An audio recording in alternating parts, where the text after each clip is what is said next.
Welcome to Stronger Together show. I'm your host, Natalie O'Donnell, and I'm a parent educator and blogger at ladyknow.com, where I write about faith and family.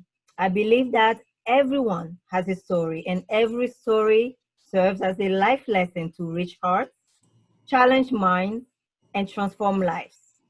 Our journey to connect, to be empowered, and become stronger together starts now with my guest for this Father's Day edition.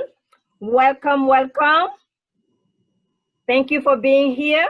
And I'm going to start with my husband, Kenson O'Donald. Can you tell our audience a little bit about yourself? Well, I'm, of course, your husband. And I'm a father of three girls. And in terms of what I do is I work with computers. I'm a software engineer for several years, over 20 years. I'm also a part-time track coach. And when I'm not at work, I like spending time with my family. I also volunteer in the marriage ministry at church along with my wife. And I just like, I like to relax at home with my family, watch Marvel movies, exercise. I like a little bit of journaling too. So those are the things that kind of describe me in a nutshell. Well, thank you for being here. I appreciate it. And next we have Rodock Cox. Thank you so much for being here. And can you please tell us a little bit about yourself? Sure. Well, my name is Rodock Cox III. Everybody calls me Rocky. Make it simple. I'm the father of two girls. And my lovely wife, Angela, comes on here often to talk to you. I'm pretty simple. I've had 2 liver transplants in my life. I'm a basketball sports guy. It's simple. I've been doing insurance for 20-something years. I also do custom installations on home theaters, networks, and phone systems. And it's pretty simple as that. I live in Florida, so I got nothing to worry about.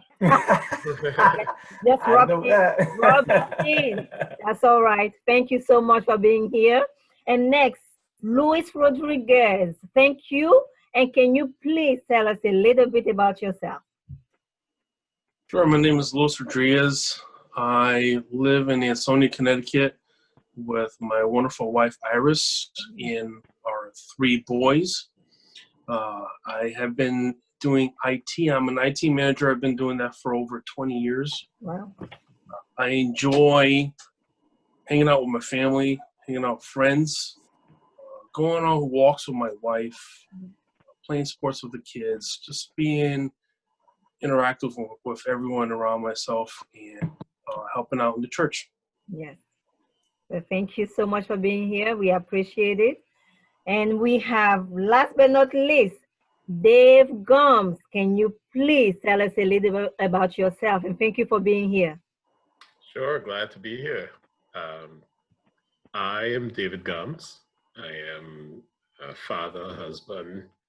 I have 3 kids, boy, 2 girls. And varied ages from 11 to 6. So I got a full house. And that is practically my life at this stage. I'm a career guy who worked a lot in my younger days and worked many hours, worked my way up to CEO of an organization. And now I am at, I always heard people talking about the midlife crisis and that point where you get and you change course in life. And that is me right now. I not only move from one country to the next. I recently moved from the Caribbean, from Anguilla, back to the US. And that has been the most drastic move I have ever made in my life at a very critical point in my life. So, so I come in and I get, besides finding a job and resetting everything to live in America, getting used to the traffic, getting used to everything in American life, I now had to get used to a pandemic and racial unrest. Yeah. So. Yeah. Well, we will talk a little bit more about all of those things because we know that we are all experiencing a lot of different things. And moving from Anguilla to here, I can only imagine. And so, but we are here because it's Father's Day edition. So I appreciate making time. We wanted to celebrate you, but also kind of have a conversation about not just your fatherhood journey, but also everything that's going on currently. And so, happy Father's Day to you all. Thank you. On behalf of your spouses, happy Father, we appreciate you. All right.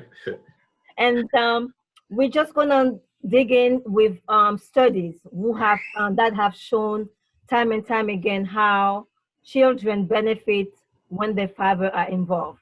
And my questions, since I ended with you, Dave, is what was the most surprising thing about fatherhood? Yeah, for me, it was, I grew up in a large household. I have 8 brothers and sisters, and Wow. I have lots of nieces and nephews. I think they're in the 30s, somewhere about there, Wow. in number. So as you can imagine, I was the babysitter for a very long time for everybody's kids. Yes. The difference was it was fun because I played and we had fun. Yes. And somehow I expected fatherhood to be something like that. But I think it has to do with the stages you are in life and just the tremendous responsibility that's involved. That comes with it. Parent.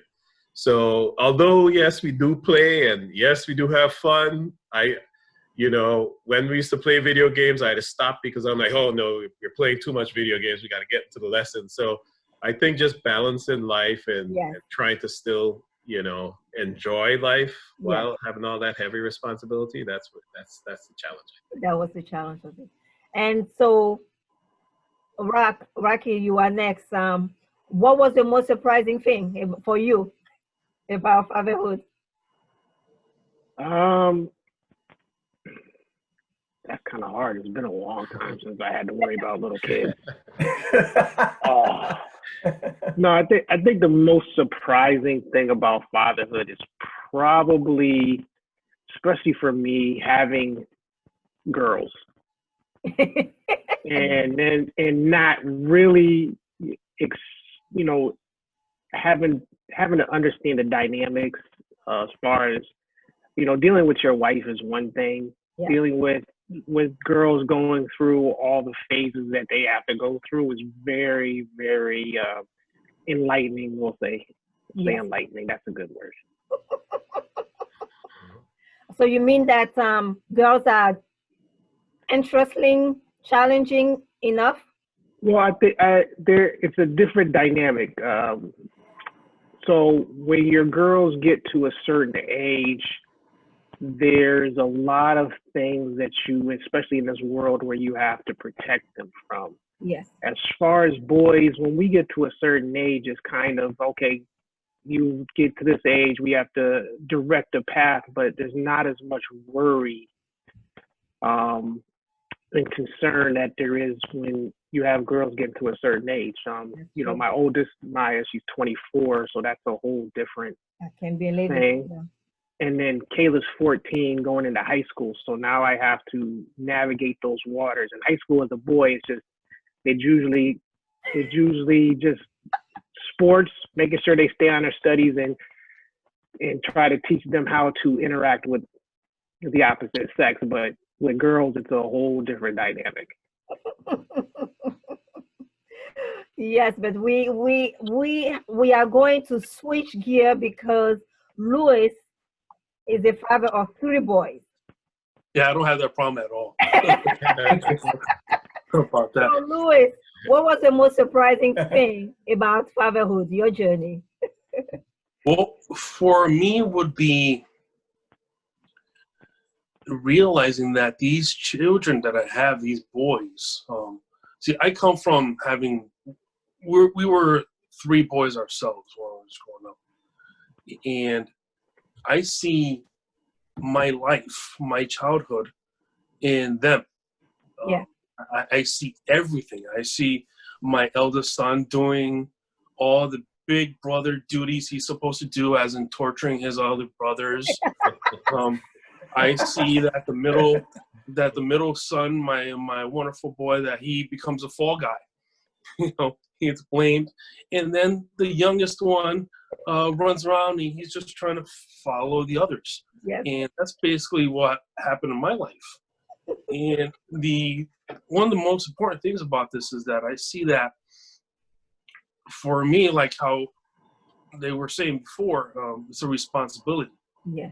And that's the part that I have to see, is that I'm not raising 3 children, 3 boys. I have to raise men. Yeah. I have to raise men who I would be proud of. Yeah. To say, those are my boys. Yeah. Yeah. So I see that as what I have to do. And that's the thing that surprised me, is me being young and carefree and everything else like that, having to understand my role in my life now. That's true. That is so true. Because from when we bring them from the hospital, like they're so cute and they depend on us, and then you have to be able to train them in such a way that you can let them go and fly. And I think that's the part where, when it comes to that, to my husband, what do you think for you was the most surprising about fatherhood? Well, it's kind of a combination, or I can say not even a combination, but echoing what especially what Rocky and Dave said, and Louis to a certain extent. And I guess why is Rocky and Dave, because they have 2 girls. So. but I think one of the surprising things is that, because I always grown up in Barbados and seeing again, I have pretty decent sized family, 6 of us. I'm the youngest. So I always wanted children. And but I thought you're a dad, man, and you just can handle stuff, you expect, you go and work, you have to buy things and give, take care, but as the guy said, is you didn't realize, if you thought there was responsibility, you think again, because you just multiply that by some amount of times and times again, and it just exponentially. it's just the responsibility of being a father, and you making sure that you just bring them up in the wrong way, and especially you want them to be better than you, right? Yeah. And also, as again, also being a male and having girls, you don't know, there's certain things that are not natural to you. You got to you have to learn. It's a learning process. So over time, after crying, after some many times of crying, hearing crying, and you learn that, okay, maybe I shouldn't say that. Maybe I shouldn't do that. Maybe I shouldn't hit them that hard. Maybe I shouldn't throw them in the air like that. Maybe I shouldn't say that much, So you go through learning, okay, this is different. This is you got to be a little bit different. So yeah, I think that was kind of the responsibility. Okay. Is one of the main things. And it really adds up, because not only from being a husband, but being a father, I think it changes how you realize pretty much that you have those beings that you are responsible for. And since we have a mixture, you have Dave, you have 2 girls and a boy. Mm-hmm. What has been, because we are saying, and we know, people say, oh, they're different. It's different how we raise them. So for you, how are you navigating, because you go from having your first being a boy to 2 girls? Yeah, it was real tough. Actually, it wasn't tough adjusting, of course, initially. Yeah. They were all just babies. My son was a very active young kid, and I always thought that, I had to sort of keep him sort of within, defined limitations. I grew up in the Caribbean, so, it's that old school growing up. You can't look at your parents funny. Uh, so and actually we had moved to the Caribbean the year he was born. So I wanted to actually have him grow up in that environment. Yes. And that meant a lot for me. He could grow up the way I grew up. I raised goats and sheep, and we played outside all the time. But it actually never happened. He just wanted to be inside playing video games all the time, watching TV or something. So it's like, trying to make that adjustment. Whereas the girls, on the other hand, wanted to be outside all the time. And it was like the complete opposite of what I expected. And that shifts every couple of years. And as they mature and change and adapt, doing homework. I mean, my son, I guess because he was had more discipline in the initial stage, he can focus and maybe get it done. He goes and comes. The girls, on the other hand, they vary in personality, but the way I approach them in their homework, it can't be the way I approach my son. I have to be, more caring, considerate, and coaching and so forth. And if I do it right, I get a hug after it's done. Thank you, Daddy. If I do it wrong, they don't talk to me for a day or two. So, yeah. It's amazing. It's amazing the different personalities also. And being men, and in this society where people are asking, pretty much it's just that boys don't cry, like just to shut out your emotions. And having kids coming along, and you have to navigate, not only with girls, but even with boys, being able to cater to each personality.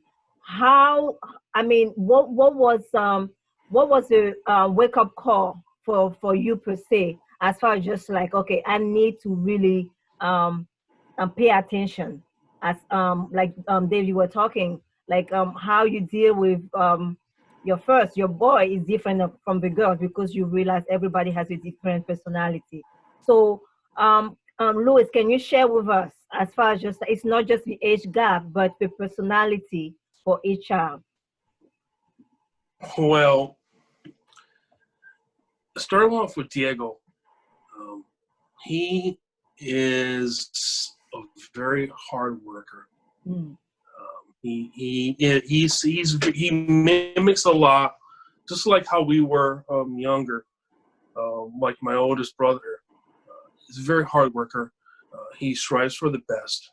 He loves sports, and what we do is we nurture that. Yeah. We nurtured him to have an all-around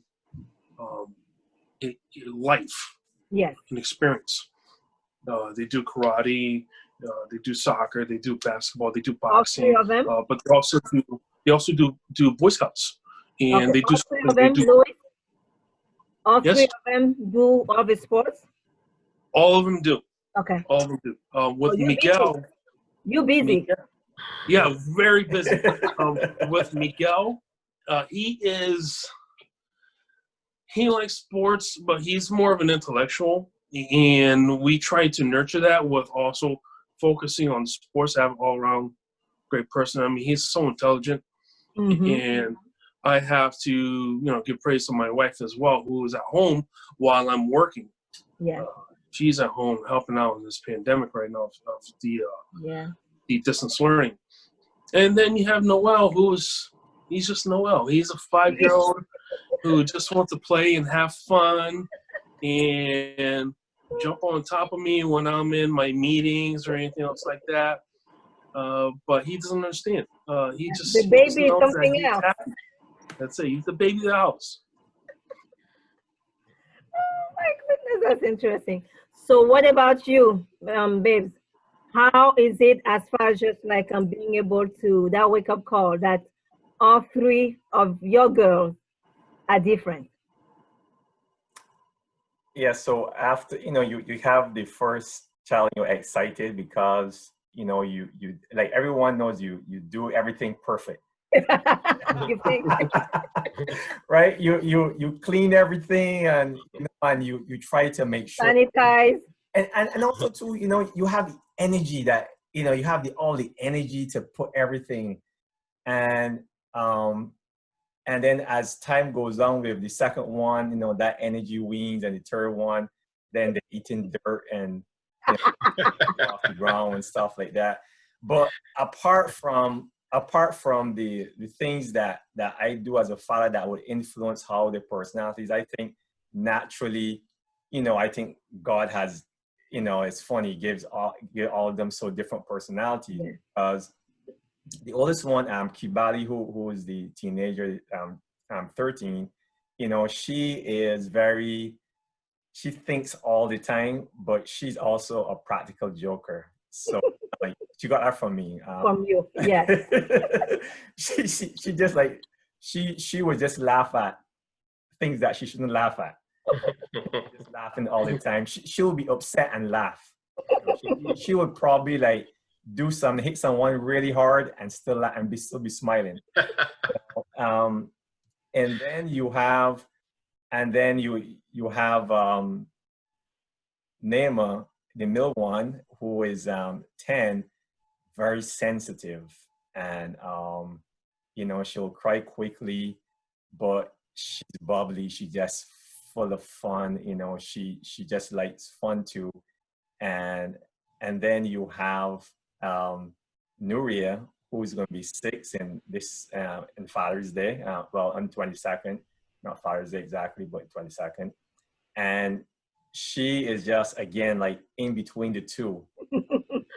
And she's just trying to figure out herself.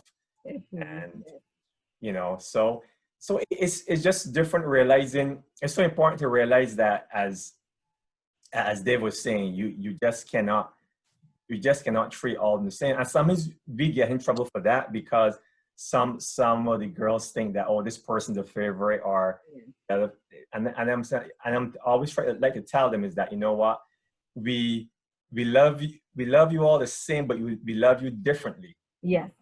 In terms of like, you have to, I might be able to raise my voice a little bit at one. The other one, I might, or if you discipline one person, you might take away something. The other one, you might just talk to them. Yes. So different, and you just have to be just aware of the different personalities. You have to be in tune. Yes. So, Rocky, what about you? Not only the age gap. Well, I mean, it's a very interesting. I think Kenson froze, didn't he? Oh, there he goes. Yeah, it's so it's a very interesting dynamic, especially coming from my background and what I was and what everything I've been through. Like you guys said, I mean, I got a liver transplant when I was 20. So, and my father passed away that same year before my transplant. Well, he actually passed away when I was 18. Mm-hmm. And then at 20, I had a transplant. I found out I needed one at 18. Wow. So suppressing your emotions I was a poster boy. I was with my mom and my sister. I had to be the man of the house. I had to go through doctor's visits and all this other stuff and all these tests. So I stopped my emotions there. But the interesting part about it is having girls is definitely a way that will break any cycle that you have of your male persona. You're still the father, so you're still a strong individual. But if you have no semblance of being in touch with your emotions at all, it's it's a roller coaster ride because you have no idea what's going on in it. No. So, you know, So true. Maya's my oldest. She's 24. So, and she's the most energetic person that you'll probably ever be. It doesn't matter it doesn't matter the cause. It's to her, it's a party. Yes. But her work ethic is unbelievable. She'll work. She'll work like there's no tomorrow. My relationship with her is a little different. Our kids are 10 years apart, so hers is a little different because I was going through a lot of my second transplant stuff. You know, getting sick and everything else towards when she was getting older, able to kind of recognize it going through high school. We've had, you know, growing up, so hers was a little different because I was closed off. I was closed off with a lot of emotions. Not realizing about it. Yeah, my love towards her was undeniable. She knows that. It's the emotional interaction that you have with a child. Yeah. After my second transplant, after being, you know, on death's door a couple times, you really it starts to open your eyes. It starts to open your eyes to how society puts us men in a norm. And I always laugh now, especially now when I hear the word that women are emotional and men aren't, because men are really emotional. We're more emotional than women. we just show one emotion, and that's pride. So us showing one emotion is not, I don't think I say we're not less emotional. We're emotionally challenged. We don't know how to tap into our emotions the same way women do. Yes. Which they tap into them and they express them openly. Yes. We don't do that. So me going through the process now, that's what I'm doing. And I have my youngest daughter who's 14, who is very emotional, very emotionally sensitive, to other people too. But she does not like to do anything above anything that she has to do to get by. She'll wait till the last minute to do her homework. She'll do a great job at her homework, but you know, she'll bring in B's. But she will not exceed that to get an A. That's not her nature. She wants to be in her room. She wants to be watching YouTube and all this other, and doing TikToks and all this other stuff, talking to her friends. But so, you know, and then having to navigate her and now it's her going into this teenage life. It's just me being emotional about able to tap into my emotions have led to deeper conversations with her. Okay. We sit down with family, so knowing kind of her character, knowing what she puts up with and what she won't put up with, knowing where I got to look out for. If I wasn't in touch with any of that, I would be at a disadvantage. Yes, a very missed opportunity. Yes, and that's wonderful just to see how across the board you are able to not only see the difference in personality, but know when and how to switch per se, just to whatever that child needs at the moment. So I really, really enjoy the conversation, because from a mom of girls, understanding that it's definitely important, because I had a father who was really laid back, but he understood that. I mean, I had 5 big brothers, and then I came, the first girl. So he tried, and it was just funny because he would I was a tomboy, because that's the type of father. It was just like, no, let's throw some punches and let's play soccer. He would do all of those things because he's so used to having 5 boys. Then I come along, but I always knew to trust and rely on him. And so we are going to take a break, and then we'll be back with more questions with my panelists. And I appreciate so far, and I hope you do too, audience, all the nuggets that we're getting. and the men are getting emotional and they are talking, actually talking. I mean, this is so wonderful and refreshing. So while we can, we have to continue on this road. So please come back again, and I look forward to dive into more questions as far as just current events, but also fatherhood. So we'll see you when we come back.